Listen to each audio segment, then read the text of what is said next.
గగన్యాన్-3, మంగళయాన్ వంటి అద్భుతమైన ప్రయోగాలతో ప్రపంచ దేశాల ముందు భారతదేశ కీర్తి పతాకాన్ని ఎగురవేసిన సంస్థ మన ఇస్రో. అయితే ఇప్పుడు మన ఇస్రో ఒక ఊహించని సంక్షోభాన్ని ఎదుర్కొంటోంది. దేశం గర్వించదగ్గ ఎంతో మంది అనుభవజ్ఞులైన శాస్త్రవేత్తలు ఇస్రోకు గుడ్ బై చెప్తున్నారు. అవును, గత కొన్ని నెలలుగా దాదాపు 100 మందికి పైగా సీనియర్ శాస్త్రవేత్తలు మన ఉద్యోగాలకు రాజీనామా చేయడం లేదా స్వచ్ఛంద పదవీ విరమణ తీసుకోవడం దేశవ్యాప్తంగా సంచలనం సృష్టిస్తోంది. పరిస్థితి ఎంత తీవ్రంగా మారిందంటే గగన్యాన్ లాంటి ప్రతిష్టాత్మక మిషన్లకు ఆటంకం కలగకుండా ఉండడానికి కేంద్ర అంతరిక్ష శాఖ రంగంలోకి దిగి శాస్త్రవేత్తల రాజీనామాలను అడ్డుకునేందుకు కఠినమైన రూల్స్ తీసుకురావాల్సి వచ్చింది. అసలు మన మేధావులు ఇస్రోను ఎందుకు వదిలి వెళ్తున్నారు? ప్రైవేట్ కంపెనీలు వాళ్ళకిస్తున్న ఆఫర్స్ ఏంటి? కేంద్రం తెచ్చిన కొత్త నిబంధనలేంటి? ఈ వీడియోలో పూర్తి వివరాలు క్లియర్గా తెలుసుకుందాం.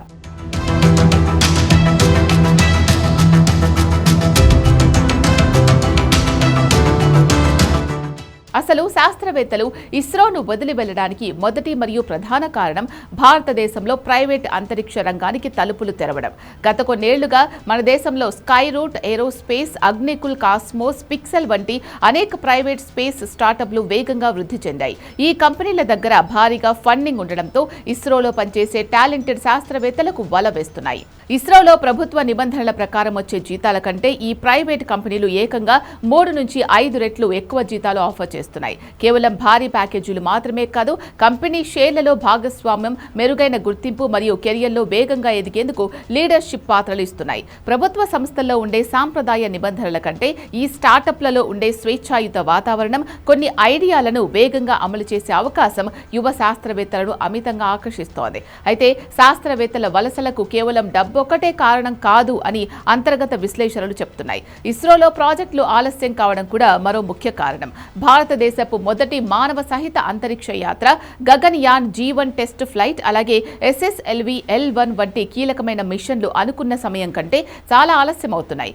ఎన్నో ఏళ్లుగా కష్టపడుతున్న ప్రయోగాలు వాయిదా పడుతూ ఉండడంతో శాస్త్రవేత్తలలో ఒక రకమైన అసంతృప్తి, నిరాశ పెరుగుతున్నాయి. దీనికి తోడు ఇస్రోలో సాంకేతిక మరియు పరిపాలనాపరమైన నిర్ణయాలన్నీ కేవలం చైర్మన్ కార్యాలయం నుంచే కేంద్రీకృతంగా సాగుతున్నాయని, క్షేత్రస్థాయిలో పనిచేసే అధికారులకు పూర్తి స్వేచ్ఛ లేదా నిర్ణయాధికారాలు ఉండడం లేదు అనే విమర్శలు కూడా వస్తున్నాయి. దీనివల్ల చిన్న ఆమోదాల ప్రక్రియ కూడా ఎంతో ఆలస్యమై పని చేయాలి అనుకునే వారి ఉత్సాహం దెబ్బతింటోంది.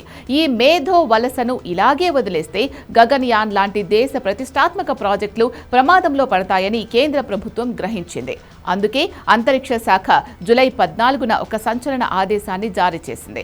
ఈ కొత్త రూల్ ప్రకారం గగన్యాన్ లేదా ఇతర అత్యంత ప్రాధాన్యత కలిగిన మిషన్లలో పనిచేస్తున్న శాస్త్రవేత్తలు ఎవరైనా రాజీనామా చేయాలన్నా లేదా స్వచ్ఛంద పదవి విరమణ తీసుకోవాలన్నా దాన్ని ఇస్రో మేనేజ్మెంట్ నేరుగా ఆమోదించడానికి వీల్లేదు. ఆ రాజీనామా పత్రాలను నేరుగా ఢిల్లీలోని అంతరిక్ష శాఖ ఉన్నతాధికారుల పరిశీలనకు పంపాలి.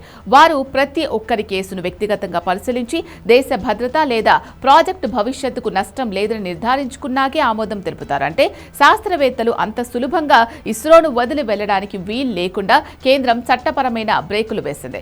ఇస్రోలో మొత్తం 14,600 మందికి పైగా సిబ్బంది ఉన్నారు. అందులో 100 మందికి వెళ్లడం చిన్న విషయం అనిపించవచ్చు, కానీ వెళ్లిపోయిన వారిలో చంద్రయాన్-3, గగన్యాన్ వంటి పరిశోధనల్లో ఏళ్ల తరబడి అనుభవం ఉన్న కీ సైంటిస్టులు ఉన్నారు. ప్రైవేట్ రంగానికి ప్రోత్సాహం ఇవ్వడం మంచిదే అయినప్పటికీ మన ప్రభుత్వ సంస్థ అయిన ఇస్రోలోని మేధావులను కాపాడుకోవాల్సిన బాధ్యత కూడా కేంద్రంపై ఉంది. ఇందుకోసం శాస్త్రవేత్తల జీతభత్యాలు పెంచడంతో పాటు వారికి పనిలో మరింత స్వేచ్ఛను కల్పించాలని నిపుణులు సూచిస్తున్నారు.